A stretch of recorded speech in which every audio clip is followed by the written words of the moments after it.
स्वागत है आपका क्वालिटी जीएस क्लासेस में। तो दोस्तों, जैसा कि हमने जो हमारा पिछला लेक्चर था, जो प्रीवियस लेक्चर था, क्लास था, उसमें हमने क्या डिस्कस किया था, क्या हमने समझा था।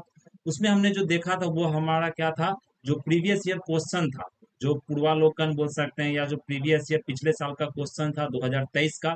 उसमें हमने 50 नंबर क्वेश्चन तक क्या किया था, समझा था, उससे अच्छे तरीके से वहां पर डिस्कस किया था। तो आज हम लोग क्या करेंगे, नेक्स्ट उसी क्लास को हम लोग आगे बढ़ाएंगे। तो सबसे पहले अगर हम यहाँ देखें, जो नेक्स्ट क्लास को आगे बढ़ाएंगे, तो हमने कहाँ तक कंप्लीट किया था, 50 तक। इसमें हमने बहुत सारा क्वेश्चन देखा, चाहे वो आपको सामान्य विज्ञान से हो, चाहे वो आपका सामान्य अध्ययन से हो, चाहे वो हिस्ट्री हो, पॉलिटी हो, इतिहास हो, चाहे अर्थशास्त्र हो, इकोनॉमी हो, या करंट अफेयर्स का कोई सवाल हो, चाहे मैथ का सवाल हो, रीजनिंग का सवाल हो, वो सारा सवाल हमने देखा था। हमने बताया था ना कि आपको बहुत सारा क्षेत्र, बहुत सारा जो सब्जेक्ट है, जो विषय है, आपको क्या करना, कवर करना, तभी जाकर आप एग्जाम में अच्छे मेरिट लिस्ट में आपका नाम आएगा। तो 30% तो आपको लाना है ये मेंस लिखने के लिए, लेकिन अगर आपका प्रैक्टिस अच्छा होगा तभी आप 30% के अंदर भी आएंगे। तो ये चीज आपको क्या करना है, इसमें मेहनत करना, और पूरे अच्छी तरीके से मेहनत करना है। दुर्गा पूजा का समय है, तो मेला घूमिए, मेला घूमने कोई दिक्कत नहीं, लेकिन पढ़ाई पर भी आपको ध्यान रखना है। तो कुछ इंटरटेनमेंट भी होना चाहिए और कुछ पढ़ाई भी होना चाहिए, लेकिन पढ़ाई को आपको ज्यादा क्या तवज्जो देना पड़ेगा, ज्यादा वैल्यू आपको रखना पड़ेगा, मतलब ज्यादा जो समय है आपको ये पढ़ाई पर देना पड़ेगा। शाम में आप निकलिए, 1-2 घंटा मेला घूमिए, उससे कोई दिक्कत नहीं है, थोड़ा सा माइंड भी रिफ्रेश होगा। लेकिन जो आपको फोकस करना, जो पूरा आपका ध्यान होना चाहिए, जो पूरा आपको केंद्र होना चाहिए, वो आपका अभी के समय का जो पढ़ाई है। क्योंकि यही मौका बहुत सारे छात्र छात्राएं ये चीज नहीं समझ पाएंगे। वो समझेंगे चलो भाई घूम लेते हैं, एग्जाम तो आते ही रहेगा, तो थोड़ा सा दिवाली छठ ये सब सारा चीज मना लेते हैं। तो मनाने में कोई दिक्कत नहीं है, लेकिन आपको जो ध्यान रखना है, आप क्या है कि ऑनलाइन क्लास होता है, ये नहीं कि आपको किताब लेके घर पहुंच जाना है, किताब लेके आपको मेला में घूमना है। ऑनलाइन क्लास होता है, आप थोड़ा सा टहल लिए, तो कान में ईयरफोन लगा के आपने ये सुन लिया, थोड़ा सा लेक्चर सुन लिया, तो आपको क्या होगा, रिवीजन करने में या किसी तरह का जो अध्ययन करने में आपको दिक्कतें नहीं आएगी। तो ये चीज आपको ध्यान रखना। तो इसी तरह से पढ़ाई को स्मार्ट स्टडी जरूरी है दोस्तों। आज के समय में आप हार्ड वर्क करने से, बहुत ज्यादा श्रम करने से सफलता नहीं मिलती है। उसके साथ साथ, क्योंकि आप एआई एज में जी रहे हैं, आज के समय में एआई एज में जी रहे हैं, जो कृत्रिम जो समय है आज के समय, उसमें आप जी रहे हैं। एआई का यूज कीजिए, समझ रहे हैं ना, मोबाइल का यूज कीजिए। ये नहीं कि मोबाइल में सिर्फ गाना सुन रहे हैं, फोटो खींच रहे हैं, उसी से काम चला रहे हैं, नहीं। मोबाइल आप लिए हैं, मोबाइल का यूज किए, तो उसमें आप जो ऑनलाइन जो टेस्ट होता है उसको आप देखिए, कुछ क्वेश्चन को देखिए, कुछ प्रश्न को देखिए, कुछ लेक्चर सुनिए, कुछ जो नया रील्स में कुछ नया चीज आपको बताया जा रहा है जो आपके एग्जाम के लिए काम का है, कोई शॉर्ट ट्रिक देख लीजिए। तो इससे क्या होगा कि आपको मन भी लगा रहेगा पढ़ाई में, आपका पढ़ाई पीछे छूटे। क्योंकि क्या होता है, एक बार रिदम टूटने से क्या होता है, पढ़ाई आपका पीछे छूट जाए। जैसे आप 10 दिन 5 दिन पढ़ाई छोड़ दिए, तो फिर आपको लाइब्रेरी में बैठने में भी मन नहीं लगा, आप सोचेंगे अरे यार चलो कल से कर लेंगे, कल से कर लेंगे। वही कल करते करते आपका महीना बीत जाता है, आपको पढ़ने में मन नहीं लगता। तो वो आपका जो रिदम, वो जो आपको पूरा शैली जो आपने बनाया था, वो पूरा रूटीन आपने बनाया था, वो रूटीन आपको तोड़ना नहीं है। तो पढ़ाई से जुड़े रहें, क्योंकि बहुत सारे स्टूडेंट के साथ ये होता है, वो घर जाते हैं, घर से आने के बाद उनको पढ़ने में ही मन नहीं लगता, तो वो एक सप्ताह इसी में बिता देते हैं। वो याद रखते हैं, जो मतलब जो जो स्मरण किस चीज को याद करते हैं, वो मेला में क्या घूमे थे, क्या देखे थे, समझ रहे हैं ना, दोस्तों के साथ। वो स्मरण आपको वो यादें रखनी है, फोटो आपने खींचा वो याद रखनी है। आपको साथ साथ आपको क्या करना है, सिलेबस भी याद रखना है, फोकस करना अपने कैरियर पर। क्योंकि यही कैरियर रहेगा तभी जाकर आप आगे अच्छे से जिंदगी जी पाएंगे। और अच्छा, आप अगर अच्छा आपका फाइनेंशियली आप साउंड हो जाए, आप आर्थिक रूप से अगर मजबूत रहते हैं, तभी जाकर आपका जीवन क्या होता है, अच्छे से बीतता है। क्योंकि आज के समय में आप जानते हैं कि आर्थिक स्थिति कितना ज्यादा मायने रखता है, समझ रहे हैं ना। तो चलिए शुरू करते हैं। तो अगर यहाँ देखें, तो हमने यहाँ तक देख लिया था 50 51 क्वेश्चन। 52 क्वेश्चन में हमने देखा था जो बक्सा टाइगर रिजर्व है। कौन सा टाइगर रिजर्व है, बक्सा टाइगर रिजर्व। तो ध्यान रखना है, जो ये बक्सा टाइगर रिजर्व है, ये किस राज्य में स्थित है। तो किस राज्य में स्थित है यह, पश्चिम बंगाल में स्थित है। कहाँ स्थित है दोस्तों, वेस्ट बंगाल, पश्चिम बंगाल में स्थित है। बक्सर टाइगर रिजर्व पश्चिम बंगाल राज्य में स्थित है। यहाँ पर एशियाई हाथी, हिरन, भारतीय तेंदुआ, टाइगर, ये सब सारी चीज पाई जाती है। रिजर्व जयंती नदी के किनारे स्थित है, ये चीज आपको ध्यान रखना, रिजर्व जयंती नदी। फिर देखिए, संविधान के जो कॉन्स्टिट्यूशन है, संविधान का अनुच्छेद आर्टिकल जो 25 है, अनुच्छेद 25 संबंधित है, किससे संबंधित है। तो आपको दोस्तों अगर याद रखना, तो मौलिक अधिकार आपको जवान पर रटा होना चाहिए। मौलिक अधिकार ये बहुत ही क्या है, महत्वपूर्ण है। इससे आपको क्वेश्चन एक न एक, जो पॉलिटी, जो आपका राजनीतिक विषय है, जो इंडियन पॉलिटी है वहां से क्वेश्चन आपसे प्रश्न पूछे जाते हैं। तो जो मौलिक अधिकार है हमारा, आप जानते हैं कि यहाँ पर 12 से 35 आपका जो हमारा अनुच्छेद 12 से 35 है, ये हमारा क्या है, मौलिक अधिकार है। फिर आपको क्या डीपीएसपी जो डायरेक्टिव प्रिंसिपल स्टेट पॉलिसी होता है वो भी आपको याद रखना पड़ेगा। तो ये सब सारा जो अधिकार है, जो सारा जो अनुच्छेद है, ये क्या है आपके लिए बहुत ही महत्वपूर्ण है। ये बेसिक होता है, जो पॉलिटिक्स एक्शन राजनीति जो विषय है उसका ये बेसिक होता है, फाउंडेशन होता है। इसको आपको क्या करना, छोड़ना नहीं है। इसको याद याद नहीं है तो इसको याद कीजिए, क्योंकि अभी आपके पास समय है। बाद में जब एग्जाम निकट आता है तो फिर आप हौच पौच हो जाते हैं, माइंड आपका सही से काम नहीं करता, आप सोचते हैं क्या करें नहीं करें। उस समय में आपको टेस्ट सीरीज लगाना ज्यादा इंपॉर्टेंट है। तो अभी के समय में आपका जो चीज पर कमांड नहीं है, कंट्रोल नहीं है, जो चीज आपको लग रहा है मेरा कमजोर है, उस पर मेहनत करने का भी बहुत ही अच्छा अवसर है, बहुत ही अच्छा समय है। उस पर आप मेहनत कर लीजिए, बाद में आप क्या करेंगे, टेस्ट सीरीज लगाएंगे। तो अभी के समय टेस्ट सीरीज लगाए, लेकिन ज्यादा फोकस उस पर कीजिए कि जो चीज आपका छूटा हो। जैसे आपने बहुत दिन से इतिहास नहीं पढ़ा, तो चलो हम इतिहास को खत्म कर लेते। बहुत दिन से आपने राजनीति का कोई विषय नहीं पढ़ा है, या करंट अफेयर्स बोल सकते हैं, या किसी तरह का आपने इकोनॉमी नहीं पढ़ा है, सामान्य ज्ञान नहीं पढ़ा है, जो सामान्य या बोल सकते हैं विज्ञान नहीं पढ़ा आपने, तो वो सब चीज आपको पढ़िए, वो सब चीज को क्या करिए, कमांड में लाइए। क्योंकि स्टैटिक जो पोर्शन होता है दोस्तों, सबसे ज्यादा वही पूछा जाता है, क्योंकि जीएस जीके का ये पूरा एग्जाम है, पूरा खेल जीएस जीके का, आपको इसमें मेहनत करना पड़ेगा। तो चलिए क्या है, यहाँ पर संविधान का जो अनुच्छेद 35-25 है, ये किससे है? धर्म की स्वतंत्रता से। 25 से जो 28 है दोस्तों, ये धर्म के बारे में आपको बताया जाता है, राइट टू रिलीजन। समझ रहे हैं ना? तो इसमें आपको धर्मनिरपेक्षता, ये सारा चीज इसमें बताया जाता है कि धर्म का मतलब क्या है। इसमें आपको बोला जाता है कि स्वतंत्रता होना चाहिए, right to freedom of religion होना चाहिए। तो इसके अंतर्गत सभी व्यक्तियों को धर्म को को अबाध रूप से मानने, आचरण और प्रचार करने की स्वतंत्रता का सम्मान अधिकार प्रदान किया गया है। तो मतलब आपका आपको इसमें पूरा स्वतंत्रता दिया गया कि आप अपने धर्म का प्रचार कर सकते हैं, अनुदान कर सकते हैं, आचरण कर सकते हैं, किसी धर्म को आप चाहे तो फॉलो कर सकते हैं। लेकिन ये नहीं कर सकते हैं कि इसमें एक यह भी मतलब कि जो अधिकार, इसमें रेस्ट्रिक्शन भी लगाया जाता है, कुछ मुझ पाबंदियां भी लगाई जाती है कि ऐसा नहीं कि आप धर्म का प्रचार करें तो दूसरे धर्म को आप आहत पहुंचा रहे, या दूसरे धर्म में आप लोगों को जबरदस्ती क्या कर रहे हैं, कन्वर्ट करवा रहे, जबरदस्ती क्या कर रहे हैं, आपको धर्मांतरण करवा रहे हैं। तो वो चीज नहीं होना चाहिए, क्योंकि वो चीज करने से क्या होगा, फिर हमारा ये जो मौलिक अधिकार है, ये मौलिक अधिकार हमारा क्या होगा, हनन होगा। तो ये चीज आपको यहाँ पर ध्यान रखना है। फिर अगर देखें नामी मरुस्थल स्थित है, तो ये देख लीजिए, आपको ये क्या है, हमारा ज्योग्राफी है। तो ये जो हमारा पूरा भूगोल है, तो भूगोल देख सकते हैं कि भूगोल में किस तरह से पूछा जाता है क्वेश्चन। ये आपको जो बोल सकते हैं विश्व का भूगोल के बारे में पूछा जाता है। तो मैप का जो क्वेश्चन है, जो मैपिंग है, जो मानचित्र पर पूरा तरीके से हम लोग पढ़ेंगे। एक ऐसा कोर्स लाएंगे दोस्तों, उसमें पूरा मानचित्र के माध्यम से, पूरा मैप के माध्यम से आपको पूरा जो वर्ल्ड ज्योग्राफी है उसको पढ़ाया जाएगा। प्लस जो इंडिया का जो इंपॉर्टेंट भारत का जो जगह है, जहां से किसी तरह का क्वेश्चन पूछा जा सकता है, चाहे वो नदी हो गया, चाहे मतलब किसी तरह का पठार हो गया, किसी तरह का कोई जनजाति कहीं पर आपको स्थित है, या कोई तरह का राज्य में कोई नया कुछ बोल सकते हैं अवशेष मिला है, तो ये सब सारा चीज आपके लिए करंट अफेयर्स के लिए भी इंपॉर्टेंट हो जाता है, महत्वपूर्ण हो जाता है। तो नाविक जो मरुस्थल है दोस्तों, ये अफ्रीका, ऑस्ट्रेलिया, उत्तर अमेरिका और यूरोप कहाँ स्थित है? तो नावी मरुस्थल हमारा नामीबिया में स्थित है। कहाँ स्थित है? नामीबिया, जो कि अफ्रीका में आपको क्या है, प्रेजेंट है। यह दक्षिण अफ्रीका का तटीय रेगिस्तान है। कहाँ है? दक्षिण अफ्रीका का तटीय रेगिस्तान है, जो काफी गर्म और शुष्क है। यह अंगोला, नामीबिया और दक्षिण अफ्रीका के अटलांटिक तट पर 2000 किलोमीटर से ज्यादा क्षेत्र में फैला हुआ है। तो ये चीज आपको ध्यान रखना है। यहाँ पर नावी मरुस्थल कहाँ है? अफ्रीका में। और वो अफ्रीका में अगर आपको स्पेसिफिक क्वेश्चन पूछा था विशेष स्तर पर, ये कहाँ पर है? आपको दक्षिण अफ्रीका में है, जो कि एक रेगिस्तान है। तो ये गर्म रेगिस्तान है। बहुत सारा लोग समझते हैं कि मरुस्थल रेगिस्तान सिर्फ गर्म होता है, नहीं दोस्तों, ये ठंडा भी। जैसे टकला मकान आपने सुना होगा, वो चाइना में के रीजन में प्रेजेंट है, स्थित है। तो वो क्या है, ये आपको ठंडा रेगिस्तान है। रेगिस्तान का मतलब क्या हो गया कि वहां पर किसी तरह का वन जीव जंतु या किसी तरह का पेड़ पौधा आप नहीं उगा सकते हैं, वो ऐसा जगह है। तो वो चाहे वो क्या है कि बहुत ज्यादा ठंडा है, पूरी तरीके से आपको किससे ढका हुआ है, आइस से ढका हुआ है, या मतलब क्या हो सकता है, या किसी तरीके से वो क्या है, बहुत ज्यादा क्या है, आपको शुष्क है और काफी गर्म है। तो ये तरह का रेगिस्तान आपको देखने को मिलेगा। रेगिस्तान में हमारा जैसे राजस्थान एरिया है, वो क्या पूरा रेगिस्तान मरुस्थल एरिया के नाम से जाना जाता है।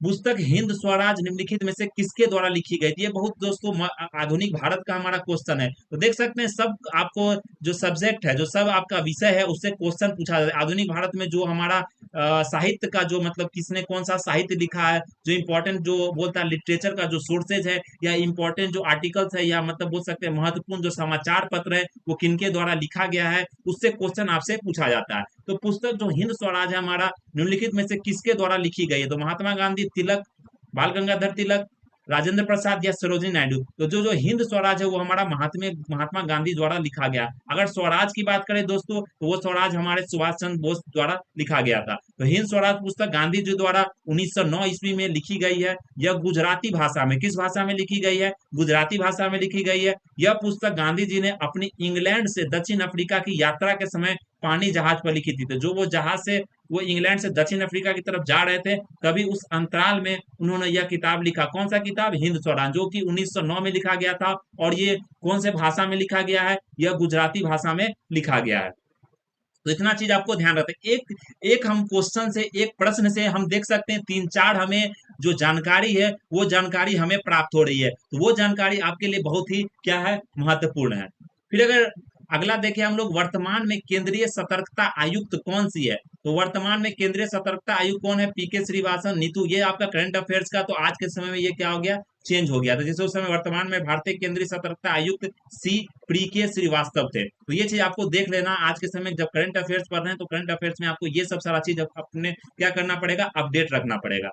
संसद के दोनों सदनों, ये आपको राजनीति पॉलिटी का क्वेश्चन है। संसद के दोनों सदनों की संयुक्त बैठक के लिए गण पूर्ति चाहिए। कितना मेजोरिटी चाहिए, उसे गण पूर्ति बोला जाता है। तो दोनों सदनों की कुल सदस्य संख्या 1 5 1 8 1 10 या 1 तो नहीं, ये आपको जो कोरम होता है दोस्तों, ये 1 10 चाहिए। 1/10 आपको जब क्या होगा, सदस्य का कुल संख्या होगा, तभी जाकर आपको दोनों सदनों का बैठक होगा, तभी जाकर कोई आपको जो अधिनियम है वो पारित होगा। तो ये चीज आपको यहाँ पर ध्यान रखना। जब संसद के दोनों सदन किसी समान विधेयक को पारित करने में असफल होते हैं और गतिरोध की स्थिति उत्पन्न हो जाती है, इस गतिरोध को तोड़ने के लिए राष्ट्रीय संयुक्त बैठक बुलाते हैं। इस संयुक्त अधिवेशन की अध्यक्षता लोकसभा स्पीकर करते हैं। कौन करते हैं अध्यक्षता? लोकसभा स्पीकर बुलाते हैं, हमारे जो राष्ट्रपति जी बुलाते हैं, लेकिन जो अध्यक्षता किया जाता है वो स्पीकर द्वारा किया जाता है।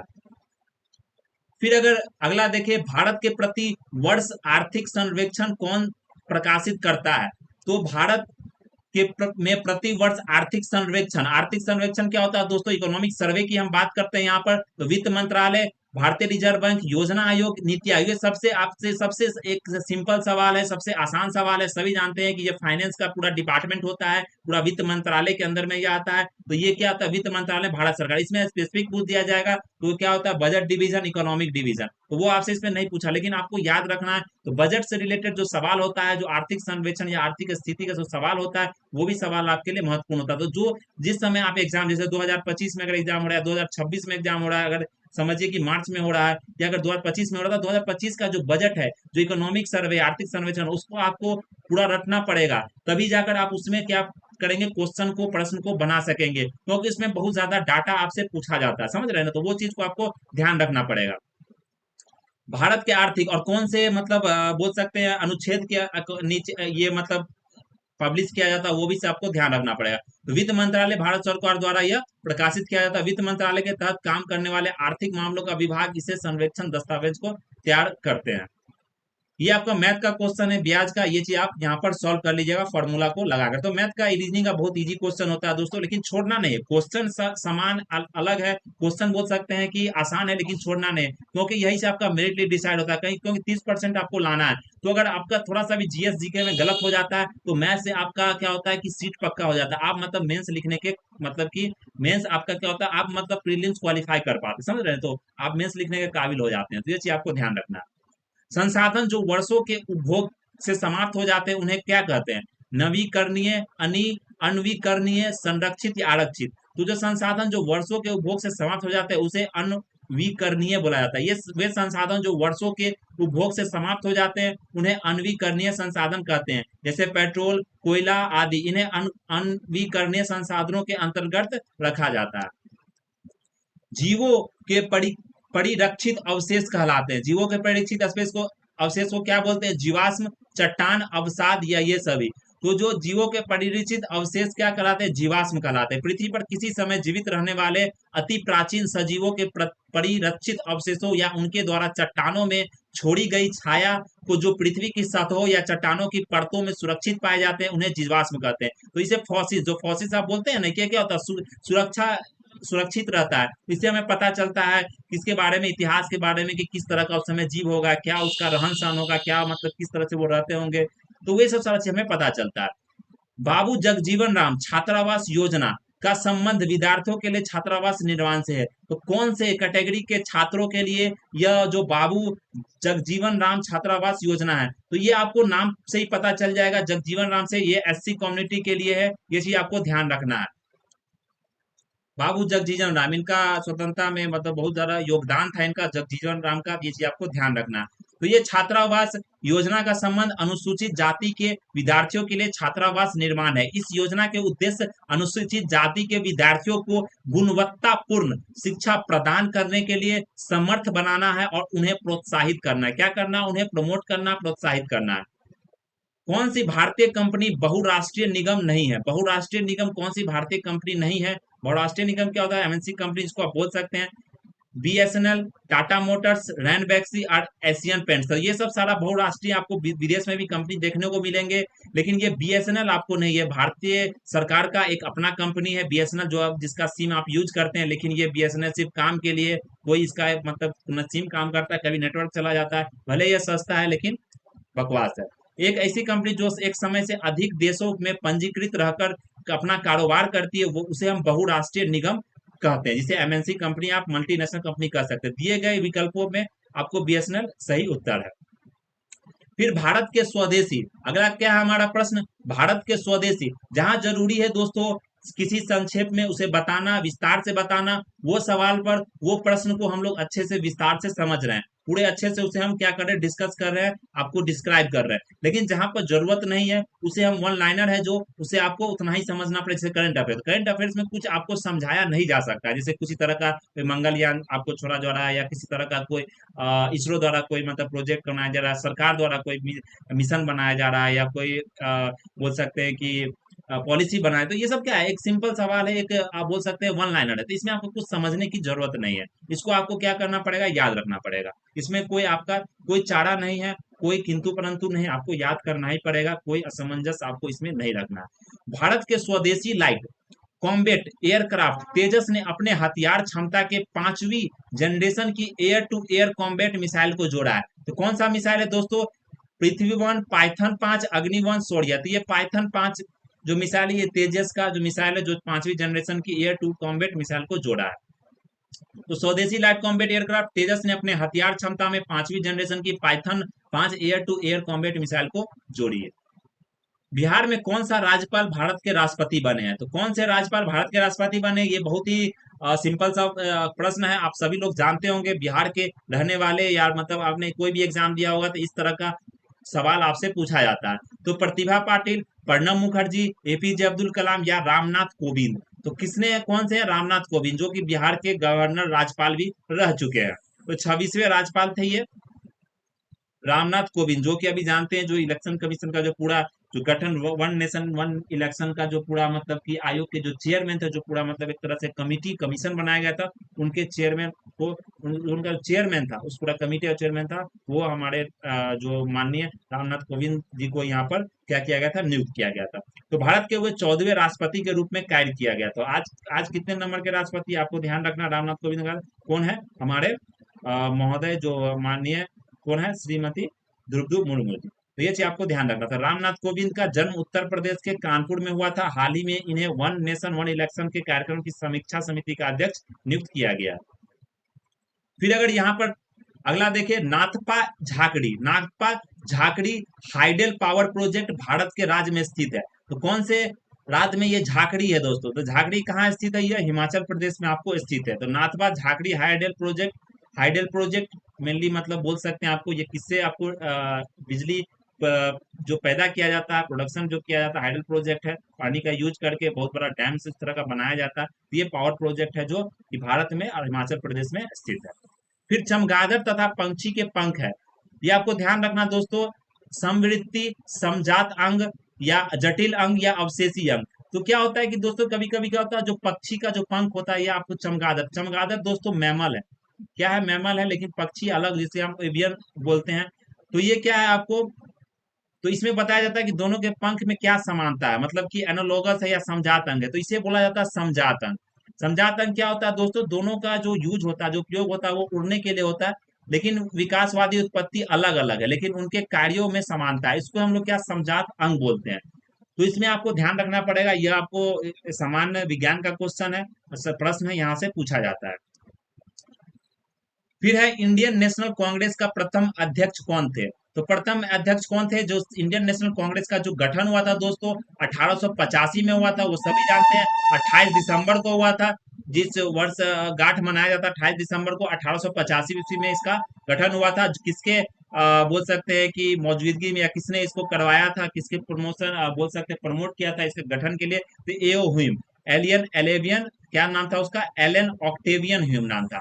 ये आप इसे याद रखिए, ए ह्यूम के नाम से आप याद रख सकते हैं। तो 1885 ईस्वी में बॉम्बे में। और किसने मतलब अध्यक्षता की थी? पहला जो अध्यक्ष प्रेसिडेंट बने थे वो वोमेश चंद्र बनर्जी बने थे। ये कहाँ हुआ था? उस समय आपको 72 इसमें मेंबर जो बोल सकते हैं, 72 मेंबर थे उस समय के। जो पहला जो मत अधिवेशन या पहला जो हुआ था इंटरनेशनल कांग्रेस का अधिवेशन, उसमें 72 मेंबर थे, 72 डेलीगेट्स जिनको बोला जाता है। तो ये डब्ल्यू सी बनर्जी द्वारा, वोमेश चंद बनर्जी द्वारा क्या अध्यक्षता किया गया था। तो ये होम उस समय के महासचिव थे, सेक्रेटरी थे। कांग्रेस का दूसरा अधिवेशन कोलकाता में 1886 में था, जिसमें दादा भाई नौरोजी की अध्यक्षता में हुआ था। फिर तीसरा अधिवेशन देखे तो अध्यक्षता बदरुद्दीन तैयब जी, कांग्रेस में जो कि प्रथम मुस्लिम अध्यक्ष है। तो जो प्रथम होता है दोस्तों, प्रथम महिला कौन थी? हम सभी लोग जानते हैं वो कौन थी हमारे, आपको याद रखना, एनी बेसेंट थी। जो एनी बेसेंट थी, जो आयरलैंड की महिला थी, जिन्होंने बहुत बोल सकते हैं कि उनका महान भूमिका था किसमें, देश को स्वतंत्रता दिलाने में, आजादी दिलवाने में। तो जो होम रूल लीग था, होम रूल मूवमेंट था, उन्होंने शुरू भी किया था। और बोल सकते हैं तो उन्होंने जो पहला जो अध्यक्षता महिला द्वारा किया गया था, पहला महिला जो अध्यक्ष अध्यक्ष बनी राष्ट्रीय कांग्रेस, नेशनल कांग्रेस की, इंडियन नेशनल कांग्रेस की, वो आपको एनी बेसेंट। लेकिन जो हमारे इंडियन वुमेन की अगर बात करें, भारतीय महिला की बात करें, प्रथम भारतीय महिला कौन बनी थी? वो सरोजनी नायडू थी। वो चीज ध्यान रखना।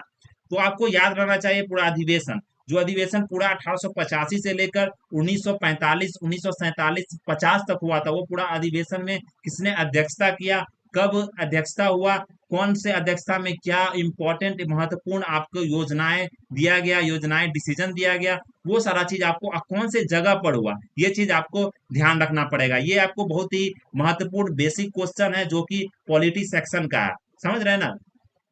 किसी तरह की कोई दिक्कत हो रही है तो आप बताएंगे। अगर आप टॉपिक बोलेंगे दोस्तों, तो मैं उस टॉपिक पर अच्छे से आपको वीडियो आपको दे दूंगा, या वीडियो लेक्चर आपको रिकॉर्ड करके आपको प्रोवाइड करा दूंगा, या लाइव करवा दूंगा सेशन। अगर आप उस चीज को, अगर आप चाहते हैं कि उस पर किसी तरह का कोई बनाया जाए, कोई सेशन बनाया जाए, तो आप बेझिझक आप पूछ सकते हैं, बेझिझक आप बता सकते हैं। कोई भी अगर टॉपिक हो, चाहे वो करंट अफेयर्स का हो, या आपने अगर इंटरनेशनल कांग्रेस नहीं समझा या पॉलिटी नहीं समझा, तो वो मैं उस पर वीडियो लेक्चर आपको अच्छे से समझा दूंगा। तो ये चीज आप बेझिझक पूछ सकते हैं। तो जो अधिवेशन 1887 में मद्रास में संपन्न हुआ था, मुस्लिम अध्यक्षता के कौन थे उस समय? अध्यक्षता बदरुद्दीन तैयब जी। तो ये आपको याद रखना है यहाँ पर।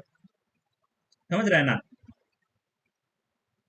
तो ये तेजपाल जो संस्कृत कॉलेज था दोस्तों, वहां पर हुआ था। तेजपाल जो संस्कृत कॉलेज था हमारा, महाराष्ट्र मुंबई में, वहां पर ये चीज हुआ था। पुणे, पुणे सेलेक्ट किया था, बाद में मुंबई में हुआ था, क्योंकि वहां पर उसमें पुणे में बोल सकते हैं कि बीमारी फैल गया था, प्लेग फैल गया था पूरा।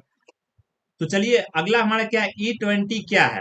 आप लोगों को ये जो करंट अफेयर्स है, ये करंट अफेयर्स का क्वेश्चन है। E20 अभी जानते हैं कि हमारे जो देश के सरकार है, वो भारत सरकार का जो पूरा बोल सकते हैं पॉलिसी है E20। एक ऐसा पॉलिसी है दोस्तों, इसमें क्या है कि पेट्रोल को मतलब कि 20%, अभी तो 25% बताया गया है कि मतलब 2025 तक क्या करना, उसमें आपको मेथ इथेनॉल को मिलाना है। जो मतलब कि जो अल्कोहल होता है इथेनॉल, वो अल्कोहल को आपको मिलाना है।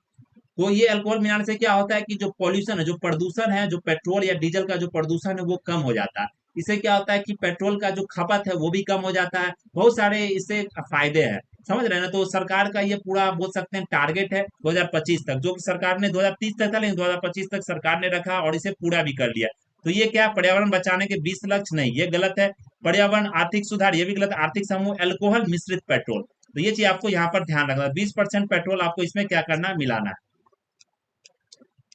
चलिए अगला प्रश्न की तरफ बढ़े दोस्तों। यहाँ पर देख सकते हैं E20 क्या है? E20 अल्कोहल मिश्रित पेट्रोल है। इसमें इसका तात्पर्य क्या होता है कि पेट्रोल में एथेनॉल की 20% मिलावट है। एथेनॉल एक बायोफ्यूल होता है, जो बायोफ्यूल होता है जो गन्ने की खोई तथा अनाज से बनाया जाता है। पेट्रोल में एथेनॉल की ब्लेंडिंग कार्बन उत्सर्जन को घटाती है तथा भारत के लिए ने 2025 तक पेट्रोल में 20% एथेनॉल मिलाने का लक्ष्य रखा है। तो ये आपको ध्यान रखना, एग्जाम में पूछा जाता है कि भारत ने कितने समय तक ये लक्ष्य रखा है, 2025 तक लक्ष्य रखा है 20%, और भारत ने ये चीज पूरा भी कर लिया। तो ये एक बहुत ही अच्छी बात है भारत के लिए, तो सरकार के लिए, कि प्रदूषण का जो स्तर है उसे घटाया गया है।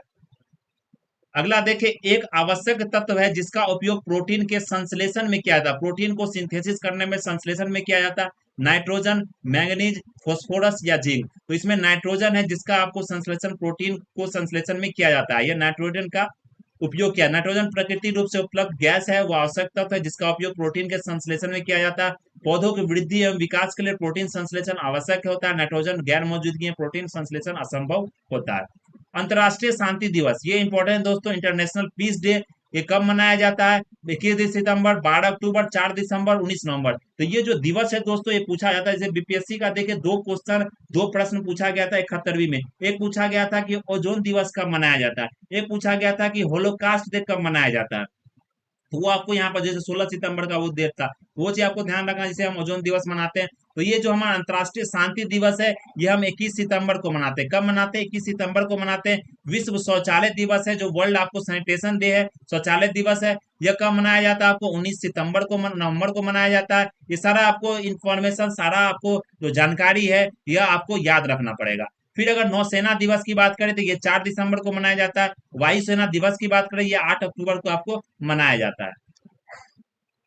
अगला प्रश्न देखिए, बड़े स्क्रीन पर जेम्स बॉन्ड की भूमिका निभाने वाले प्रथम अभिनेता कौन थे? तो जेम्स बॉन्ड का जो प्रथम, जेम्स बॉन्ड जानते हैं आपको, ये ऐसे मतलब कि एक व्यक्ति थे, एक महान, इनको माना जाता है कि ये क्या करते थे, जेम्स बॉन्ड इनको बोला था। भारत में बहुत सारे ट्राइबल जो रिवोल्ट है, हम पढ़ेंगे आगे जाके, जो जनजातीय जो विद्रोह हुआ था, उसमें बहुत सारे ऐसे, जैसे कि आपने नाम सुना होगा तिलक मांझी का, जो कि मांझी रिवोल्ट आपको आया गया था। उसी तरह से बहुत सारे जनजाति, उसमें वो क्या करते थे कि अमीरों को लूटते थे और वो गरीबों में उसे बांटते थे।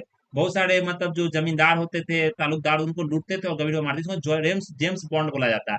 तो ये जो बड़ी स्क्रीन पर जेम्स बॉन्ड की जो सबसे पहले अभिनेता का जो रोल निभाए, भूमिका निभाए, वो कौन थे यहाँ पर? वो हमारे शॉन कॉनरी थे। तो बड़ी स्क्रीन पर जेम्स बॉन्ड की भूमिका निभाने वाले प्रथम अभिनेता शॉन कॉनरी थे। जेम्स बॉन्ड अंग्रेज लेखक यान फ्लेमिंग द्वारा रचित 7 के नाम से प्रसिद्ध 12 पुस्तकों के मौजूद एक काल्पनिक पात्र है। तो ये काल्पनिक पात्र है, ध्यान रखना। तो हम लोग जेम्स बॉन्ड उसी को बोलते हैं। भारतीय संविधान का कौन सा अनुच्छेद सर्वोच्च न्यायालय में के बारे में बताता है? सर्वोच्च न्यायालय क्या होगा दोस्तों? Supreme court. क्या होगा ये? सुप्रीम कोर्ट को हम लोग सर्वोच्च न्यायालय बोलते हैं, या इसे आप एपेक्स कोर्ट भी बोल सकते हैं। तो ये 123, 124, ये ध्यान रखना है, बहुत इंपॉर्टेंट है दोस्तों, ये महत्वपूर्ण है। 124 है, कौन सा है? 124 है। और इसमें अगर हम बात करें दोस्तों 124 में, तो देख सकते हैं कि यहाँ पर 123 में क्या बताया जाता है? राष्ट्रपति द्वारा अध्यादेश जारी करने की जो शक्ति है वो राष्ट्रपति को दिया जाता है। वो अनुच्छेद 123 के अंतर्गत आता है। और देखिए, हमारा जो अनुच्छेद 153 है, 153 जो हमारा अनुच्छेद है, उसमें राज्यों के राज्यपाल के बारे में बताया जाता है। अनुच्छेद 213 है, उसमें राज्यपाल द्वारा अध्यादेश जारी करने की शक्ति के बारे में बताया जाता है। तो कौन सा हमारा इसमें जो ऑप्शन होगा, कौन सा विकल्प हमारा सही होगा? तो अनुच्छेद 124 होगा। आईपीएल 2023 की विजेता टीम कौन सी थी? तो ये आपको ध्यान में रखना। उस समय विजेता टीम चेन्नई सुपर किंग्स थी, जो सबसे बार बोल सकते हैं कि कप ले चुकी है। बहुत सारे फैंस इसके हैं। लेकिन इस बार के जो हमारे जो 2025 के विजेता टीम कौन थी? वो आरसीबी थी। ये आपको ध्यान रखना, आरसीबी थी, जिसे रॉयल चैलेंजर बेंगलोर बोलते हैं। ये चीज ध्यान रखना है। ये टीम कभी आज तक नहीं जीती थी, बार बार फाइनल में पहुंचती थी, लेकिन सबसे पहली बार जो 15 साल 10 साल का जो पूरा हिस्ट्री में, ये सबसे पहली बार जीतने वाला टीम था आरसीबी। अब महिलाओं का देखें आईपीएल, तो उसमें आरसीबी पिछले वर्ष ही जीत गया था, लेकिन इस बार आरसीबी का जो पुरुष का जो टीम है, उसमें आरसीबी ने जीत हासिल किया था। तो ये चीज आपको ध्यान रखना। अगला हमारा प्रश्न है, choose the correct translation of the sentence given below from the option below. तो गांधी जी ने जो सत्याग्रह आंदोलन प्रारंभ किया था, तो ये चीज क्या ध्यान रखना आपको? Gandhi began the satyagraha movement, Gandhi started satyagraha, Gandhi started the, translation पूछ रहा है, मतलब गांधी जी ने सत्याग्रह आंदोलन प्रारंभ किया। गांधी जी बिगन, बिगन नहीं होगा दोस्तों। गांधी जी स्टार्टेड सत्याग्रह, गांधी जी स्टार्टेड सत्याग्रह रिवेलियन। ये आंदोलन था, आंदोलन का मतलब ही होता है मूवमेंट, रिवॉल्यूशन भी नहीं होता है। तो ये सही बात क्या होगा इसका, बी होगा। ये बहुत ही सिंपल है। अगर आपने थोड़ा सा भी अंग्रेजी आप जानते हैं, थोड़ा सा भी इंग्लिश, इंग्लिश एक फनी लैंग्वेज है, उसको भारी नहीं समझना, उसको एक इंजॉय करके पढ़ना है। मतलब कि उसमें आपको रुचि लानी पड़ेगी, आपको रुचि जगाना पड़ेगा, समझ रहे हैं ना, तभी जाकर आपको थोड़ा सा क्यूरियोसिटी लाइए, थोड़ा सा उसको मजे में पढ़िए इंग्लिश को, तभी जाकर आप सीख पाएंगे। अगला हमारा क्या सवाल है दोस्तों, 76 नंबर जो क्वेश्चन हमारा, भारत के राष्ट्रीय प्रति दर्श सर्वेक्षण संगठन का क्या उत्तरदायित्व है? तो जनगणना करना, विभिन्न क्षेत्रों में अखिल भारतीय स्तर पे बड़े पैमाने में सर्वेक्षण करना, पशु जनगणना करना, या अंतर राज्य व्यापार के आंकड़े एकत्रित करना। तो हमारा जो ऑप्शन है वो बी सही होगा इसमें। तो भारत के राष्ट्रीय प्रतिदर्श सर्वेक्षण संगठन का उत्तरदायित्व विभिन्न क्षेत्रों में अखिल भारतीय स्तर पर बड़े पैमाने के सर्वेक्षण करना। 2019 में राष्ट्रीय नमूना सर्वेक्षण कार्यालय विलय केंद्रीय सांख्यिकी कार्यालय जो सीएसओ होता है दोस्तों के साथ कर दिया गया, और नया नाम राष्ट्रीय सांख्यिकी कार्यालय रखा गया, नेशनल सैंपल्स ऑर्गेनाइजेशन जो सर्वे ऑर्गेनाइजेशन होता है उस नाम से इसे रखा गया। तो राष्ट्रीय सांख्यिकी कार्यालय। भारत सरकार का प्रथम लॉ ऑफिसर कौन था? तो विधि सचिव, सॉलिसिटर जनरल या अटॉर्नी जनरल। प्रथम लॉ ऑफिसर कानून एवं न्याय मंत्री, तो ये अटॉर्नी जनरल को हम लोग क्या बोलते हैं, सबसे जो बोल सकते हैं हाईएस्ट लॉ ऑफिसर के नाम से जाना था अटॉर्नी जनरल। तो आपको याद रखना आज के समय अटॉर्नी जनरल कौन है। तो ये चीज कौन से अनुच्छेद के अंदर आता है, ये अनुच्छेद 76 के अंदर अटॉर्नी जनरल का पोस्ट आता है, पद उल्लेख किया जाता है संविधान में। ये क्या है कि कॉन्स्टिट्यूशनल संवैधानिक पद है। अटॉर्नी जनरल के कार्य के जो न्यायालय में भारत सरकार का पक्ष रखना होता है, भारत सरकार का जो वकील होता है, ये कौन होता है, अटॉर्नी जनरल ही होता है। तो ये चीज ध्यान रखना है। 2022 में कौन थे, वेंकट रमनी थे। आज के समय कौन है, वो आपको नागेश्वरम करके नाम है, आप ध्यान रखिएगा, उस चीज को आप पढ़िएगा, क्योंकि ये चेंज होते रहते हैं। आप देख लीजिएगा जब मतलब करंट अफेयर्स आप पढ़ रहे हैं तो हम लोग उस पर बात भी करेंगे, करंट अफेयर्स का भी कोर्स लाएंगे। फिर हमारा 78वां नंबर जो क्वेश्चन है दोस्तों, एनवीएस क्या है? एनवीएस एक, ये बहुत ही सरल सवाल है दोस्तों, नाक में डालने की कोविड वैक्सीन, राइफल, मिसाइल या उपग्रह। ये उपग्रह है दोस्तों, ये सैटेलाइट है एनवीएस। इसका क्या होता है, नेविगेशन सैटेलाइट इसको बोला जाता है, नेविगेशन सैटेलाइट। क्या बोला जाता है, इसका फुल फॉर्म आपको याद रखना है। तो कुछ कुछ का फुल फॉर्म से ही क्या होता है, सवाल आपका बन जाता है। तो नेविगेशन क्या है, आपको सैटेलाइट है, समझ रहे हैं ना। तो एनवीएस का उपग्रह है, यह उपग्रह इसरो द्वारा यहाँ पर क्या किया गया, श्रृंखला के पेलाड आपको जानते हैं, पेलोड आपको जो होता है यहाँ पर, उससे आपको दूसरी पीढ़ी के उपग्रहों में का पहला है। यह नेविगेशन सैटेलाइट देश के 1500 किलोमीटर क्षेत्र में निगरानी करता है। तो ये नेविगेशन है, मतलब कैसे क्या होता है, निगरानी पूरा करता है। जैसे जो हमारा देश है, हमारा जो भारत देश है, उस भारत देश का जो 1500 किलोमीटर का पूरा रेंज है, उस पूरा रेंज को यह क्या करता है, निगरानी करता है। तो ये भारत द्वारा एक अच्छा सैटेलाइट आपको बनाया गया इसरो द्वारा। तो ये चीज आपको यहाँ पर ध्यान रखना है। फिर अगर यहाँ पर देखें, बोसकियाना गुलजार पर एक हिंदी पुस्तक किसके द्वारा संकलित की गई है? तो किसके द्वारा संकलित की गई यहाँ पर, किरण देसाई, यशवंत व्यवसायी, गीत चतुर्वेदी, दिव्य प्रकाश दुबे। तो किसके द्वारा किया गया, बोसकियाना जो किया गया यशवंत व्यास द्वारा किया गया। गुलजार भारतीय कवि गीतकार के जीवन पर लिखी गई पुस्तक है, इसका संकलन यशवंत व्यास द्वारा किया गया। इस पुस्तक को राधा कृष्ण प्रकाशन द्वारा प्रकाशित किया गया। बोसकियाना मुंबई में स्थित गुलजार के घर का नाम है, समझ रहे हैं। तो ये चीज आपको ध्यान रखना। तो ये क्या है हमारा, ये मतलब सवाल है मैं गणित का, आपको या सॉल्व कर लेना मैथ का। नौजवान भारत सभा, ये बहुत महत्वपूर्ण क्वेश्चन है दोस्तों। अभी जो हमारा दिवस था जो 24 दिसंबर सितंबर की बात करें दोस्तों, आपको ध्यान रखना है। सितंबर की अगर बात करें तो 28 सितंबर, ये 26 सितंबर को दोस्तों क्या था, भगत सिंह का यहाँ जन्मदिन मनाया जाता है। वो चीज आपको यहाँ पर ध्यान रखना है। तो अभी भगत सिंह का जन्मदिन मनाया गया था। अगर देखें तो ये पूछा गया भगत सिंह को फांसी किस दिन दिया गया था, वो 23 मार्च 1931 को दिया गया था। तो ये चीज आपको यहाँ पर क्या रखना है, ध्यान रखना।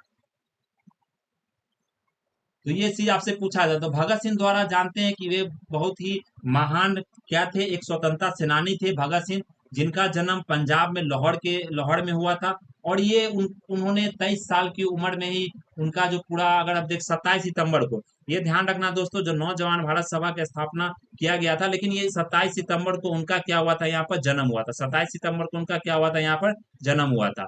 ये लाहौर में हुआ था जन्म। और ये बोल सकते हैं एक बहुत ही महान बोल सकते हैं कि क्या थे, स्वतंत्रता सेनानी थे, एक महान स्वतंत्रता सेनानी थे, क्रांतिकारी थे। 23 साल की उम्र में ही, और 23 मार्च को 1931 को इनको फांसी दे दिया गया था। और बताया जाता है इनको फांसी देने के बाद इनका जो पूरा बॉडी को था वो चॉप करके, मतलब काट काट के बॉडी में बांध करके, और क्या किया था, मतलब कि गांव के बाहर जला दिया गया था। किसके द्वारा? क्योंकि अंग्रेज जानते थे कि भगत सिंह को अगर शरीर को बाहर निकाल जो पैतृक शरीर को बाहर निकाला जाएगा तो बहुत सारा दंगा हो सकता है, क्योंकि एक वो बहुत ही बोल सकते हैं कि महान सेनानी थे और क्रांतिकारी थे। वो मतलब फांसी पर हंसते हंसते उन्होंने अपना बलिदान दे दिया, वो डरे भी नहीं। लास्ट समय में भी जो उनको चढ़ाया गया तो वो उन्होंने कहा कि हम गीता पढ़ रहे हैं, अभी गीता का हमारा आखिरी पन्ना बचा, वो पन्ना हमने पढ़कर हम चलते हैं। उनका आखिरी इच्छा भी यही था। उनको बोला जाता है कि जो महात्मा गांधी द्वारा भी बताया गया, रखा गया था इमली के सामने, जो इरविन उस समय का जो वाइसराय था, जनरल था, गवर्नर जनरल था, उसके सामने रखा गया था कि आप मतलब एक जो बोल सकते हैं बताया गया था महात्मा गांधी के द्वारा कि आप मतलब कि भगत सिंह को क्या कीजिए, जो मृत्यु दंड दे रहे हैं उसको आप मतलब क्या कीजिए, हटाकर उसे मतलब आजीवन कारावास या कारावास में बदल दीजिए। लेकिन भगत सिंह ने इस चीज को बोला नहीं, हम ये चीज नहीं कर सकते, एक देश के लिए वो अगर प्रतीक होगा हम फांसी पर चढ़ेंगे। ब्रिटिश को यह चीज समझ में आना चाहिए, देश को, नौजवानों को, देश के जनता को यह चीज समझ, तभी जाकर देश आजाद होगा। लोग क्या होंगे, इस तरह से मतलब कि स्वतंत्रता सेनानी का आप समझ सकते हो। तो भगत सिंह इतना महान, आप कोई भी स्वतंत्रता सेनानी, उन्होंने बहुत सारा किताब भी लिखा है। जैसे आप पढ़ेंगे एथिस्ट किताब, वाई आई एम एथिस्ट, समझ रहे हैं, ये भी किताब इन्होंने लिखा था। तो भगत सिंह द्वारा ये लिखा गया था। इनका कहानी बहुत ज्यादा मतलब अगर हम पढ़ेंगे आधुनिक भारत, उसमें हम लोग भगत सिंह के बारे में अच्छे से पढ़ेंगे, बहुत ही अच्छा। दोस्तों अगर आप बोलेंगे तो मैं एक वीडियो ही बनाऊंगा इनके, इनका सारा जो जितना भी इन्होंने कार्य किया है देश के लिए, समाज के लिए, और वो सारा चीज हम आपको बताएंगे। बहुत सारे काम इन्होंने किए। ये अगर बोल सकते हैं दोस्तों, तो ये 10वीं पास कर गए और ये 12वीं भी पास नहीं किए थे, फिर भी उनको कॉलेज में नामांकन मिल गया, वो भी 12-13 साल के अंदर में। ये इतने ज्यादा मतलब कि आपको, ये स्वतंत्रता सेनानी भी थे, मतलब राष्ट्रीय के सारे चीज में उन्होंने भाग लिया। अगर आप देखेंगे उस समय का जो 1919 का, जो 1919 का जो हमारा क्या हुआ था वहां पर, जन्म तो इनका कब हुआ था ये, 1907 में हुआ था। लेकिन जो 1919 में जो मतलब जालियांवाला बाग हुआ था, तो उसमें इन्होंने शपथ लिया था भगत सिंह ने, और कि अंग्रेज से हम लोग क्या करेंगे, बदला लेंगे। आप जानते हैं सॉन्डर्स को भी इन्होंने मारा था, जो लाला लाजपत राय लाठी चार्ज किया था साइमन कमीशन के समय में। तो ये उनके लिए भी इनको मतलब कि बोला जाता है गिरफ्तारी किया गया था। तो फिर अगर यहाँ पर देखें तो 1919 में जो जालियांवाला बाग था, तो वहां पे इन्होंने जो जालियांवाला बाग में जो मतलब लोगों, आप जानते हैं अंग्रेज ने जो निहत्थे लोगों पर क्या किया, पूरी तरीके से आक्रमण कर दिया और बहुत सारे लोगों की इसमें जाने गई, लगभग हजारों, 5,000, 10,000 लोगों की जान गई। लेकिन अंग्रेज जो संख्या है वो 10,000 ही गिनाते हैं, लेकिन बहुत सारे लोगों की जान गई थी। तो ये चीज आपको ध्यान रखना है। उसमें भगत सिंह ने वो जो मिट्टी था, वो उस समय का जालियांवाला बाग, वो मिट्टी बोतल में भरकर, और वो उस मिट्टी को देखते थे और वो उसी से वो प्रेरणा लेते थे कि हमें किसी तरह से अंग्रेज को खदेड़ कर बाहर भारत से करना है। तो आज जो हमारा देश आजाद हुआ दोस्तों, वो एक दो जो स्वतंत्रता सेनानी के कारण नहीं हुआ, बहुत सारे स्वतंत्रता सेनानी का बलिदान है, बहुत सारे स्वतंत्रता सेनानी का वो क्या है, पूरी तरीके से बोल सकते हैं उनका पूरा परिश्रम, उनका बलिदान, उनका पूरा बोल सकते हैं कि कार्य उन्होंने जो किया है, जो कार्य उन्होंने किया है, उस सारे बलिदान से तब जाकर हमें देश आजाद मिला है, समझ रहे हैं ना। तो आपको क्या करना है, इनको नमन करना है, इनसे सीखना है कुछ, और इनसे प्रेरणा लेना है। तो नौजवान भारत भगत सिंह द्वारा यहाँ पर 1926 में ये क्या किया था, भारत नौजवान सभा की स्थापना की गई थी। फिर लाला हरदयाल सिंह ने 1913 में गदर पार्टी की यहाँ पर स्थापना किया था। वो चीज आप सभी जानते हैं। हरदयाल सिंह, सुभाष चंद्र बोस ने अगर देखे तो फॉरवर्ड ब्लॉक उन्होंने बनाया था। फिर सचिन सर ने आज ये बहुत सारे, इन्होंने भी किसान सभा, ये सब सारा चीज इन्होंने किया था। फिर अगर अगला देखें, फिल द करेक्ट फॉर्म, तो इस तरह का जो सवाल आता है दोस्तों, तो इस पर थोड़ा सा भावुकता हो जाता है, थोड़ा सा देश ये क्या होता है कि राष्ट्रवाद जाग जाता है। जैसे भगत सिंह हो गए, सुभाष चंद्र बोस हो गए, तो इसमें बोलने में भी अच्छा लगता है और इन पर गर्व भी होता है। हमारे देश के बहुत ही महान ये क्रांतिकारी थे, बहुत ही महान स्वतंत्रता सेनानी थे। इनको पढ़ने में भी क्या होता है, गर्व होता है। आप पढ़ेंगे तो आपका खून भी उस तरह से लगेगा कि भाई इतने महान शासक, मतलब महान जो स्वतंत्रता सेनानी हो सकते हैं। आज के समय नौजवान को देखिए, तो वो छोटी छोटी बातों पर, छोटे छोटे चीजों पर वो क्या होते हैं, फ्रस्ट्रेट हो जाते हैं। वो मतलब एक तरह से पूरी तरह से एंजाइटी, डिप्रेशन में चले जाते हैं। लेकिन आपको अगर डिप्रेशन से बाहर निकलना है, अपने मतलब की मेहनत करना है, तो इनसे सीखिए, इनका किताब पढ़िए। स्वामी विवेकानंद हो गए हमारे देश के सबसे महान, वो भी एक क्या थे, व्यक्ति थे। उनका किताब पढ़िए, चाहे आप भगत सिंह का पढ़िए, चाहे चंद्रशेखर आजाद से कुछ सीखिए, सुभाष चंद्र बोस से कुछ सीखिए। तो वो अपने समय में, जो अपने नौजवान, अपने मतलब पूरे कार्यकाल में, या बोल सकते हैं अपने उस यूथ एज में, समझ रहे हैं ना, उसमें उन्होंने कितना काम किया। आज के समय वो यंग एज में आप पूरा समय बर्बाद कर देते हैं, वो समय से आप बाहर निकलिए। रील्स की दुनिया में आप लगे हुए हैं, एक मतलब कि लोगों से उम्मीद ज्यादा आप करने लगते हैं, रील्स की दुनिया में बैठे हुए हैं, कुछ से कुछ कर रहे हैं, समझ रहे हैं ना। तो ये सिर्फ चीज आपको करना पड़ेगा। fill the correct form of the verb, he succeeded because he had case में क्या होगा, ही हैज बीन वर्किंग, इसलिए वो सक्सीड हुआ है, इज वर्किंग या you worked, because he worked hard, he works hard. तो ये आपको बोल सकते हैं प्रेजेंट मेहनत किया था, ये वर्ब वर्कड बोला जाए, क्योंकि एक प्रेजेंट मतलब V2 में आपको पास्ट में चला जाता है। तो इसमें जो ऑप्शन होगा दोस्तों, ही वर्कड होगा। कौन सा ऑप्शन होगा, ही वर्कड होगा। तो देख सकते हैं, ये सिंपल है, आपको ध्यान रखना। भारत में एक्सपर्ट प्रीपेयर्डनेस इंडेक्स, भारत में एक्सपर्ट प्रीपेयर्डनेस इंडेक्स वो किसके द्वारा बनाया गया था, भारत में एक्सपर्ट जो हमारा प्रीपेयर्डनेस इंडेक्स था, निर्यात तैयारी सूचांक का प्रकाशन निम्नलिखित में कौन करता है, नीति आयोग, फिक्की, या भारत रिजर्व बैंक, या ट्राई। तो ये नीति आयोग करता है, जितना भी सूचांक इंडेक्स ये सब नीति आयोग द्वारा तैयार किया जाता है, ये चीज ध्यान रखना। अगला देखिए, तापमान की एसआई इकाई क्या है, ये सबसे समान सिंपल सवाल है एकदम। ये कौन सा है, केल्विन, सेल्सियस, फॉरेनहाइट, लेड, क्या है, लेइडेन। तो आप जानते हैं कि सबसे जो मतलब कि इकाई है तापमान का, ये केल्विन है। क्या है, केल्विन है। तापमान कैसा इकाई केल्विन है, इसे प्रतीक के द्वारा दर्शाया जाता है। ये फॉर्मूला आपको याद रखना। क्या होता है एग्जाम में कभी कभी आपसे पूछ जाएगा कि 109 डिग्री सेल्सियस है।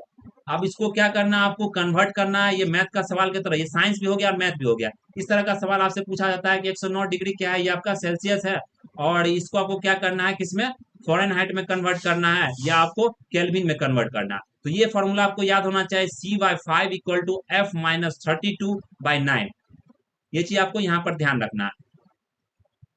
केबुल केबुल लामजाओ, केबुल लामजाओ बहुत इंपॉर्टेंट दोस्तों, ये राष्ट्रीय उद्यान स्थित है। कहाँ पर स्थित है ये केबुल लामजाओ, केबुल लामजाओ आपको ये मणिपुर में है। ये पूछा भी गया था किसमें, बीपीएससी का 71 भी हुआ था, इसमें पूछा गया था। देख रहे हैं 71 में सवाल पूछा जा रहा है, और ये सवाल आपको किसने पूछा था, दरोगा ने पूछा था। तो बिहार का कोई भी एग्जाम दे रहे हैं ना दोस्तों, तो ये जो पीटी का एग्जाम होता है ना, सबका सवाल एक ही लेवल थोड़ा सा ऊपर नीचे होता है। बाकी जो हिस्ट्री का, करंट अफेयर्स का, वो सवाल का आपको लेवल समान ही मिलेगा, थोड़ा सा ऊपर नीचे होता है, स्टेटमेंट ज्यादा पूछ दिया था, लेकिन जो फैक्ट होता है, जो जानकारी होती है, वो सारी जानकारी आपको क्या होती है, सिंपल और समान होती है। ये चीज आपको ध्यान रखना।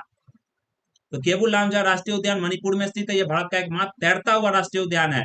तैरती हुई घास, ये पूछा था, ये आपको लोकटक जो नदी है, लोकटक नदी नहीं दोस्तों, ये पूछा था लोकटक क्या है, ये लोकटक लेक है, ये लोकटक झील है, और ये झील में क्या है, यह जो उद्यान है, ये केबुल लामजा है, ऐसा ऐसा नेशनल पार्क है, ये तैरता हुआ, मतलब इस पर तैर रहा है झील पर। समझ सकते हैं कितना बड़ा यह झील होगा। तो ये फुमडिस उसे बोला जाता है। क्या बोला था, ये पूरा घास है जो तैरती हुई घास, इसे फुमडिस बोला जाता है। यहाँ संगाई नाम का हिरन पाया जाता है। तो ये देख रहे हैं कितना सारा हमें जानकारी मिला। संगाई हिरन पाया जाता है, तैरती हुई घास जिसे फुंडिस बोला जाता है। तो इसी में से एक क्वेश्चन पूछ दिया, यहाँ पूछ दिया अगर केबुल लामजा पार्क, यहाँ पूछ दिया एग्जाम में कि लोकटक क्या है। लोकटक क्या है, यह झील है, लेक है। प्रेरित विद्युत धारा की दिशा दी जाती है, ये कौन सा दिशा है, फ्लेमिंग की दक्षिण हस्त नियम कौन सा, आप जानते हैं फ्लेमिंग हैंड्स रूल पढ़े आपने, राइट हैंड रूल्स पढ़ा होगा। तो ये दक्षिण हस्त नियम द्वारा किया जाता है।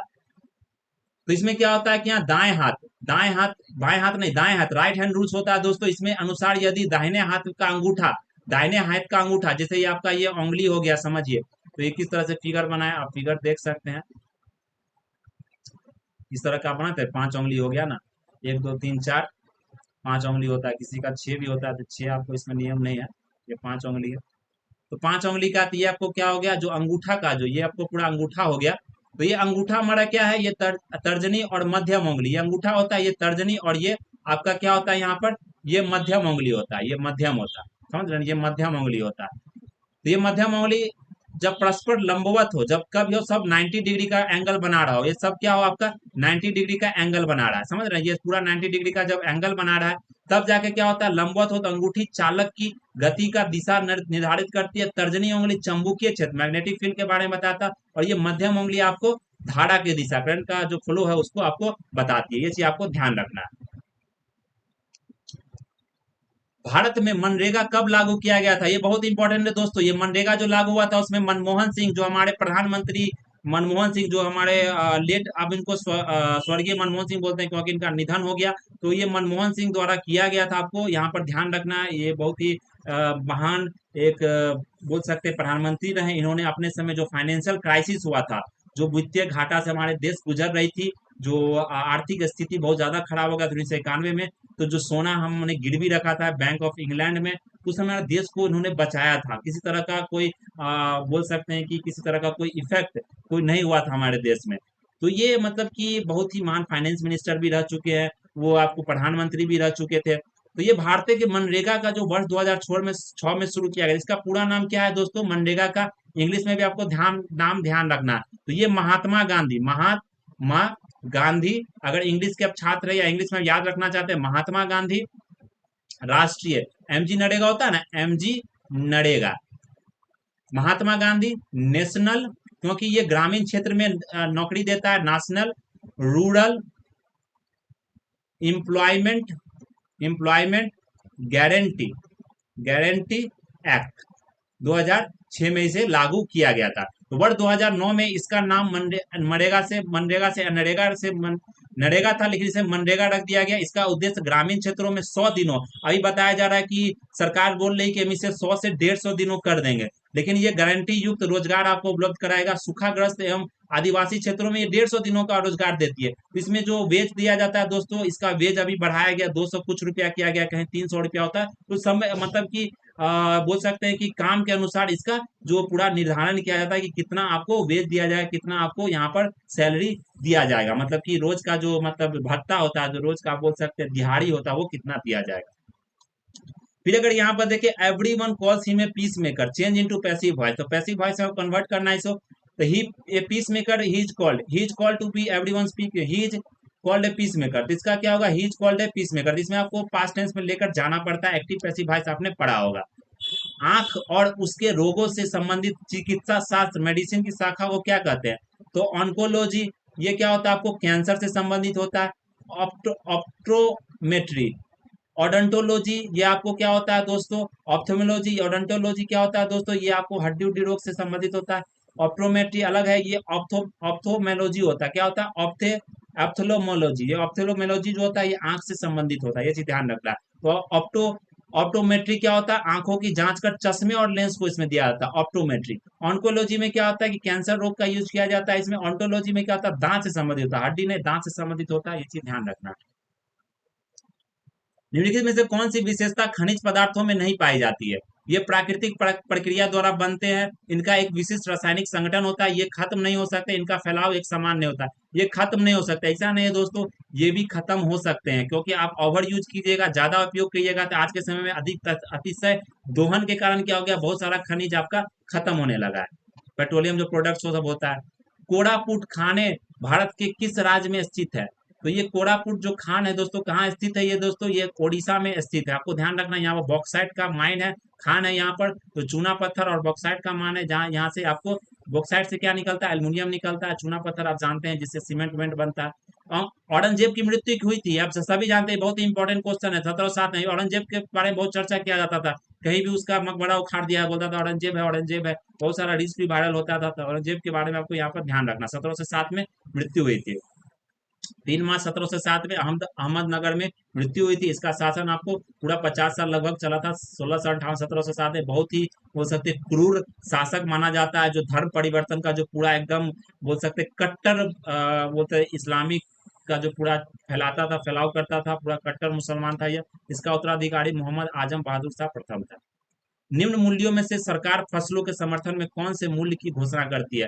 न्यूनतम समर्थन मूल्य, अधिकतम समर्थन मूल्य, नगद समर्थन, या ये न्यूनतम समर्थन मूल्य जो एमएसपी होता है, इसमें न्यूनतम 22 फसलों के दिया जाता है। ये चीज आपको ध्यान रखना है। जल के अणुओं की अर्ध पारग पारगम्य झिल्ली द्वारा गति कहलाती है, कौन सा गति है दोस्तों? ये प्रासरण गति है। जल के अणुओं के अर्ध पारगम्य झिल्ली द्वारा गति प्रासरण कहलाती है। अति सूर्यो स्नेह की को मार्ग मार्ग के जहां नेकू स्नायप वॉक नहीं, पंक्ति के रेखांकित शब्द का अर्थ बताइए। तो ये क्या है? अति सुधो स्नेह को मार्ग है। ये क्या है? आपको इसका मतलब क्या? प्रस्तुत पंक्ति घनानंद कविता से ली गई है। कवि इस पंक्ति के माध्यम से बताना चाहते हैं कि प्रेम का रास्ता अत्यंत सरल एवं सुगम है, इसमें किसी भी प्रकार की चतुराई या टेढ़ेपन की गुंजाइश नहीं है। तो प्रेम आपको किस तरह से चतुरतापन नहीं कर सकते, प्रेम आपका सही होना चाहिए, प्रेम प्रेम आपका पक्का होना चाहिए। तो इसमें क्या इसका क्या आंसर होगा, क्या उत्तर होगा? तनिक भी चतुराई।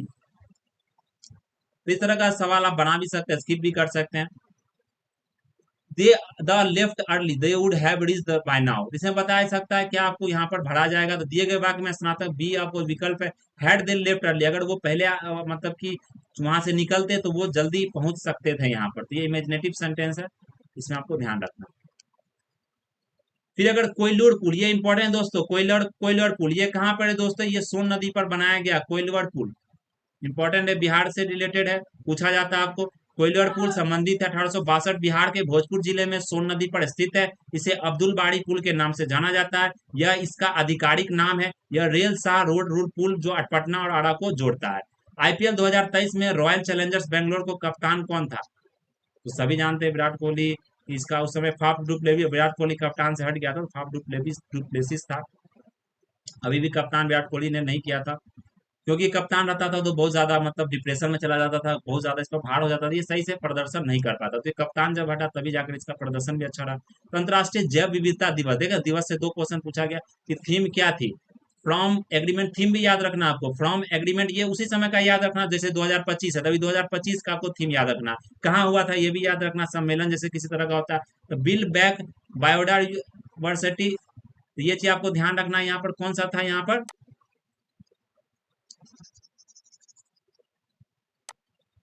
चलिए, तो हम अगर यहाँ देखें from agreement the action build back biodiversity, build back biodiversity, ये आपका क्या था, सही ऑप्शन था, 2023 में किया गया था। तो ये करंट अफेयर्स का, इसे आप करंट अफेयर्स के हिसाब से ही याद रखिएगा। गौतम बुद्ध के धर्म चक्र परिवर्तन, ये इंपॉर्टेंट दोस्तों, आपको जो अगर हम पढ़ाएंगे आगे जाकर, जैसे अभी हम लोग कहाँ तक कंप्लीट कर चुके हैं, समाप्त कर चुके हैं, जो हमारा लेक्चर है, जो क्लास है, जिसमें हमने प्राचीन भारत का इतिहास के बारे में शुरू किया, जो क्लास उसमें हमने प्राचीनतम जो इतिहास था, जिसमें हमने प्रौद्योगिकी जो हमारा क्या था, जैसे हमने देखा पूरा पाषाण काल हमने अच्छे से पढ़ लिया, समझ लिया। फिर हमने ताम्र पाषाण काल भी देख लिया, जिसे चैल्कोलिथिक कैल्कोलिथिक बोलते हैं। अब हम पढ़ेंगे किसे, हड़प्पा सभ्यता के बारे में। फिर हड़प्पा सभ्यता से बाद आपको उसी तरह का बहुत सारा वैदिक एज, वैदिक सभ्यता आएगा, वैदिक काल आएगा। तो उसी के बाद हम लोग क्या पढ़ेंगे, वैदिक काल के बाद आपको गौतम बुद्ध, बुद्धा, पूरा बौद्ध धर्म के बारे में पढ़ेंगे, और पूरा जैन धर्म के, क्योंकि बौद्ध धर्म जैन धर्म से एक न एक सवाल आपसे जरूर पूछा जाता है। तो ये बौद्ध धर्म में धर्म चक्र परिवर्तन कहाँ से आरंभ किया गया था, ये सारनाथ से, सारनाथ से धर्म चक्र परिवर्तन में क्या था, इन्होंने सबसे पहला उपदेश दिया था, सबसे पहला यहाँ पर इन्होंने उपदेश दिया था, प्रवचन दिया था। तो ये बौद्ध जो हमारे गौतम बुद्ध, जो भगवान बुद्ध थे, उनके द्वारा दिया गया था। गौतम बुद्ध द्वारा उत्तर प्रदेश के सारनाथ में प्रथम उपदेश दिया गया था। इस घटना में बौद्ध ग्रंथों के धर्म चक्र परिवर्तन के नाम से जाना जाता है। तो बहुत सारा, जैसे धर्म चक्र परिवर्तन हो गया, परिवर्तन इसको बोला जाता है। महाभिनिष्क्रम हो गया, जो घर से वो बाहर निकले थे, उसे महाभिनिष्क्रम का मतलब कि उसे नाम दिया जाता है। तो ये चीज आपको वहां पर ध्यान रखना। प्लस अगर एक और देखें, तो वो जब मतलब कि महापरिनिर्वाण, जब उनकी मतलब कि जब उन्होंने अपना जो शरीर त्यागा था, तब उनका, तब उस जो पूरा एपिसोड, पूरा जो इवेंट को उस समय क्या बोला जाता है, उस किस नाम से जाना जाता है उसे, महापरिनिर्वाण। जब उनको जो इनलाइटमेंट प्राप्त हुआ, जो उनको पूरी तरीके से ज्ञान की प्राप्ति हुई थी, पीपल वृक्ष के नजदीक, जहाँ उसको बौद्ध ट्री भी बोलते हैं ना, जो पीपल, जो हमारा जो जो बौद्ध गया आप जाएंगे तो वहाँ पीपल आपको वृक्ष मिलेगा, तो उसके नीचे गौतम बुद्ध को 29 दिनों का पूरा जो बोल सकते हैं तपस्या उन्होंने किया था, उसके बाद उनको ज्ञान की प्राप्ति हुई थी। तो वो ज्ञान की प्राप्ति उनको मिला था, वो भी निरंजना, जो फागु रिवर है, फागु नदी है, निरंजना नदी के किनारे मिला था। तो वो वहां पर उनको जो ज्ञान की प्राप्ति हुई थी, तो वो भी आपको ध्यान रखना। तो उस ज्ञान की प्राप्ति को हम लोग क्या बोलते हैं,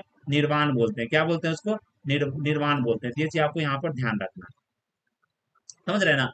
ये हम पढ़ेंगे जब गौतम बुद्ध, जब बुद्धा धर्म के बारे में, भगवान बुद्ध के बारे में पढ़ेंगे, तो अच्छे से पढ़ेंगे दोस्तों, क्योंकि वहां से एक दो सवाल पूछा आता है। अगर हमारा यूट्यूब चैनल पर आप देखिएगा तो हमने पढ़ाया, लेकिन इंग्लिश माध्यम में पढ़ाया, इंग्लिश मीडियम पढ़ाया। अब हम हिंदी माध्यम को पढ़ाएंगे, क्योंकि बहुत सारे छात्र का डिमांड था कि सर आप हिंदी मीडियम माध्यम पढ़ाइए, तभी जाकर आपसे हम पढ़ेंगे, क्योंकि उनका थोड़ा सा इंग्लिश क्या है कि हल्का सा कमजोर है, इंग्लिश में वो उतना ज्यादा ध्यान है। लेकिन दोस्तों मैं ये कहना चाहूंगा, क्योंकि आज के युग में जी रहे हैं, तो आपको कम से कम इंग्लिश और हिंदी दोनों लैंग्वेज पर, दोनों भाषा पर आपका पकड़ होना चाहिए, तभी जाकर आप क्या कर सकते हैं, कहीं भी सर्वाइव, आपको जॉब भी अच्छा मिल सकता है, आप कहीं अच्छा परफॉर्म भी कर सकते हैं। जैसे आप आगे जाइएगा, कोई भी ऑफिसर लेवल आप काम कीजिएगा, तो आपका जो पूरा जो इंग्लिश में ही आता है, या हिंदी में भी आ रहा है तो हिंदी भी आपको आना चाहिए, इंग्लिश में भी आता है। जैसे आप कोई मोबाइल चला रहे, कुछ भी चला रहे, का एज हो गया, तो इंग्लिश में ज्यादा चीज आता है, तो इन्फॉर्मेशन आपको पता होना चाहिए, इंग्लिश का लैंग्वेज आपको पता होना चाहिए। तो इस पर काम कीजिए, इंग्लिश फनी लैंग्वेज सीखने में कोई आपको ज्यादा उसमें क्या करना पड़ेगा, कोई दिक्कतें नहीं, आप पढ़िए चीजों को। आप नहीं होता तब क्लास लीजिए, छोटा छोटा क्लास आता है, सस्ता क्लास आता है, उस तरह का यूट्यूब पर बहुत सारा सेशन आता है, वो देख लीजिए,